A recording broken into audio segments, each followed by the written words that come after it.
मामा का रे बाळानो, का आल्यासा?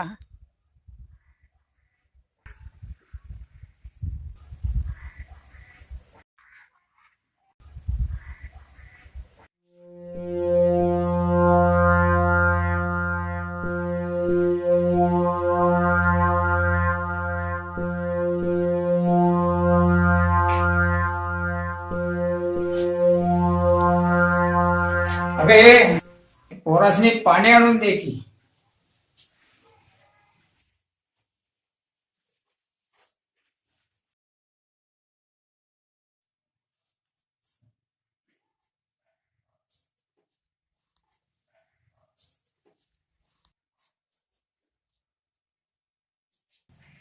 बोला पोरानो, काय म्हणते?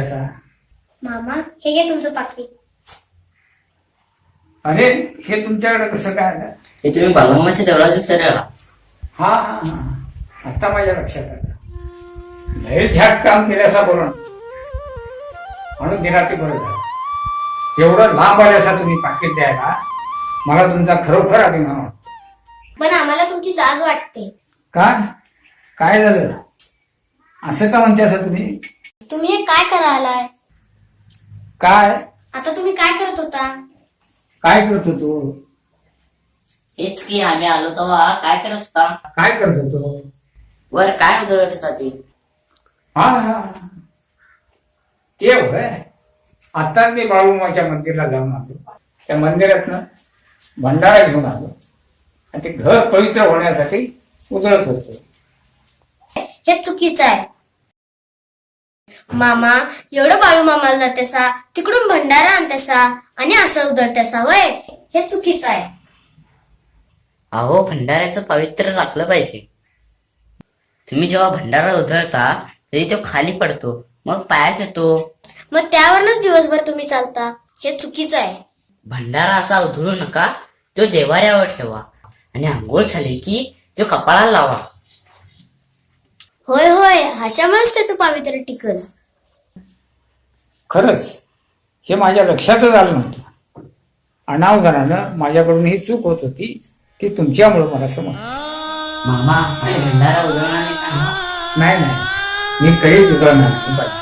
आजपासून मी दररोज कपाळाला भंडाराला तो असा उधळणार नाही. खरंच मित्रांनो, एका पिढीकडून दुसऱ्या पिढीकडे ज्ञान जाते. हे एक संक्रमण आहे नव्हे, ही एक सायकल आहे. एका पिढीनं दुसऱ्या पिढीला ज्ञान द्यायचं आणि दुसऱ्या पिढीनं ते आत्मसात करायचं. पण या प्रसंगात ही सायकल उलट्या दिशेने फिरत असलेली आपण पाहिली. मित्रांनो, खरंच भंडाराचं पावित्र्य जपा. भंडारा उधळू नका, तो कपाळाला लावा.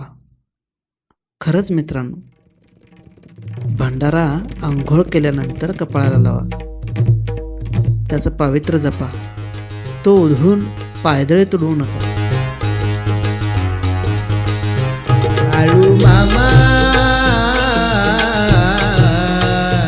मी शरण आलो तुझ्या पाया. बाळू मामा